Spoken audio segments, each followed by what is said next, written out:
इटारसी धर्मकुंडी मार्ग पर ग्राम देहरी जुझारपुर एवं तरोंदा के मध्य रेल लाइन पर ओवरब्रिज का निर्माण किया जा रहा है। उक्त निर्माण कार्य में लापरवाही के चलते यह प्रमुख सड़क मार्ग इन दिनों गहरी कीचड़ में तब्दील हो गया है, जिसके चलते अब राहगीरों को आवागमन करना मुश्किल हो रहा है।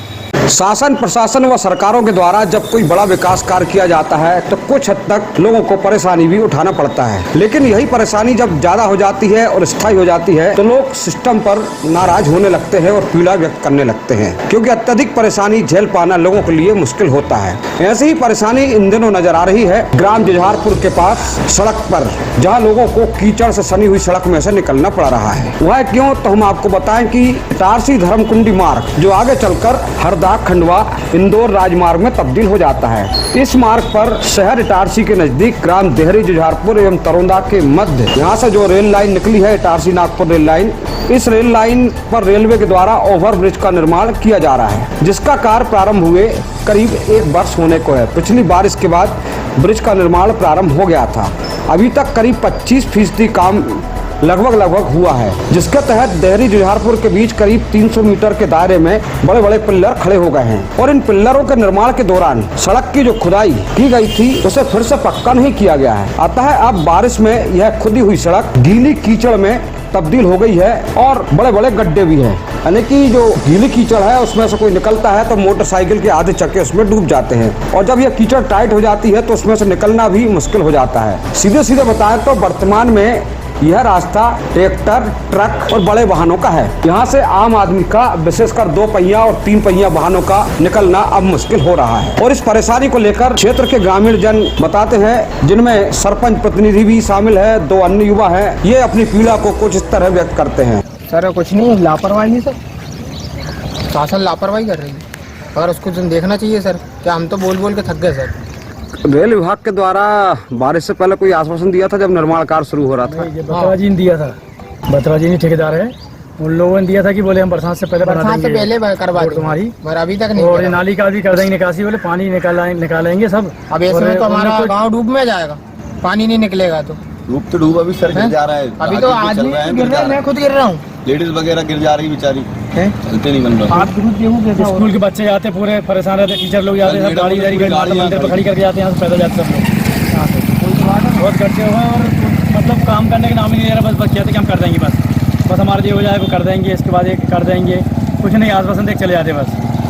और परेशानी अभी तो घर में पानी भराएगा, अभी तो थोड़ी देर बाद वैसे तेज बारिश होगी, वैसे घर में पानी चालू हो जाएगा। सर बहुत जल्दी आरक्षण होना चाहिए, क्योंकि आप बहुत से अति से ज़्यादा रोड ज़्यादा चलता है और पब्लिक को बहुत दिक्कत हो रही है। सही है, क्योंकि रात में यहाँ पर बिजली भी नहीं रहती है और कीचड़ में से अगर कोई निकल जाए और गिर जाए तो उसके साथ बड़ी घटना भी हो सकती है। बहरहाल लेकिन क्या करें, ग्रामीण जनों की मजबूरी है, इसमें से उनको बहुत मुश्किल निकलना पड़ रहा है। उनको ऐसा लगता है कि हम 30 साल पहले पहुंच गए हों। बता दें कि ये पहले ही रेलवे जान चुकी थी कि रास्ता जो है ये लंबा है और यहाँ पर बारिश में दिक्कत जाएगी, उसके बावजूद पिल्लरों के पास पक्का निर्माण नहीं किया गया और अब ऐसा लगता है कि अब बारिश प्रारंभ हो गई है और बारिश में काम मुश्किल यहाँ हो। हालांकि ब्रिज का निर्माण कार्य अभी चल रहा है, लेकिन जो परेशानी है उस परेशानी को यहाँ के जनप्रतिनिधि भी नहीं समझ पा रहे हैं। जहाँ ये कीचड़ है उसी कीचड़ के साइड में क्षेत्र के विधायक, ये सिवनी मालवा विधानसभा क्षेत्र का एरिया है, वहाँ के विधायक प्रेम शंकर वर्मा के बड़े बोर्ड लगे हैं, वो अपनी विधानसभा क्षेत्र में स्वागत कर रहे हैं और इस कीचड़ और इस परेशानी यहाँ से जो उठा रहे हैं, यहाँ उनका बोर्ड लगा हुआ है दिखावे के लिए। लोग उस बोर्ड को देखकर विधायक पर भी नाराज हो रहे हैं। बहरहाल अब कल 25 जून से रेलवे अपने अन्य कार्य के लिए जो रास्ता है, रेलवे गेट है, क्रॉसिंग गेट, इसको बंद करने जा रही है। ये हर साल होता है और 1 सप्ताह के लिए 25 जून से यह रेलवे गेट बंद हो जाएगा। अतः 7 दिन तक जब ये गेट बंद रहेगा तो यहाँ कुछ कार्य हो सकता है। उसके संदर्भ में स्थानीय निवासी एवं भागवताचार्य पंडित जगदीश पांडे और अभय पांडे बताते हैं कि अब शासन चाहे तो 1 सप्ताह में यहाँ पर पक्का निर्माण सड़क पर कर सकता है या कुछ इससे प्रबंध कर सकता है कि लोग आ जा सके। ओवरब्रिज का निर्माण होना तो बहुत जरूरी काम है, क्योंकि ये रेल प्रशासन से जुड़ा हुआ मामला है और इससे तो बहुत सारे लोगों को सुविधाएं मिलेगी जो हमेशा गेट के कारण परेशान होते हैं। मगर इसके साथ साथ सबसे बड़ी परेशानी हो रही है हमारे तीनों गांव की, जिनके लिए कार्य शुरू करने से पहले हमको रास्ता देना था। आज ये स्थिति है कि हमारे गांव किसान और मजदूरों का गांव है, दिन भर हमारा इटारसी से आना जाना लगा रहता है।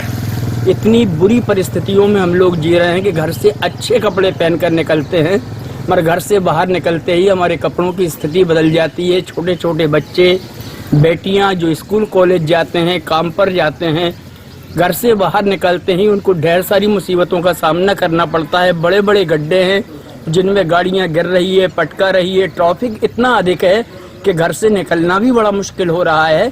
ऐसी परिस्थितियों में हम प्रशासन से अनुरोध करते हैं कि जो भी 7 दिन के लिए ब्रेकडाउन रेलवे कर रही है जुझारपुर गेट को बंद करके, उन 7 दिनों में अविलंब काम लगाकर उस मार्ग को जो हमारे लिए ज़रूरी है उसका काम करवाएं और उसको बनवाकर हम लोगों को सुविधा का लाभ देवें। बहरहाल ऐसा लग नहीं रहा कि रेलवे या पीडब्ल्यूडी, क्योंकि दोनों के बीच में तालमेल नहीं है, वो यहाँ पर कुछ करेंगे। और सिस्टम में ये जो कमी है, ये कमी इस समय देहरी, जुझारपुर, तरोंदा के ग्रामीणों के लिए ही नहीं बल्कि दर्जनों गांव के लोगों के लिए और शहर से गांव जाने वाले लोगों के लिए, हजारों लोगों के लिए परेशानी का सबब बना हुआ है। और अभी तो बारिश प्रारंभ है, आगे और कितनी तकलीफ होगी।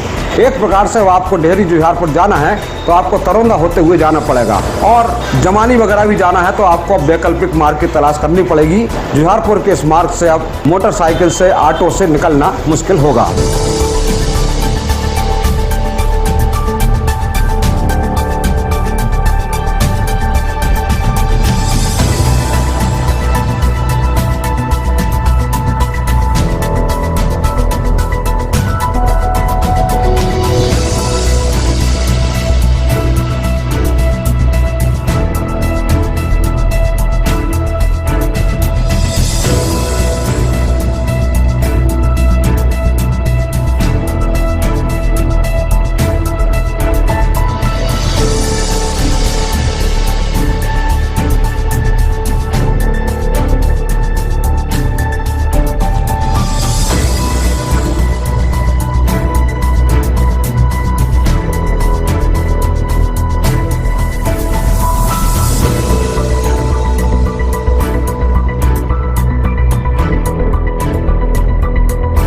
Bureau report Itarsi.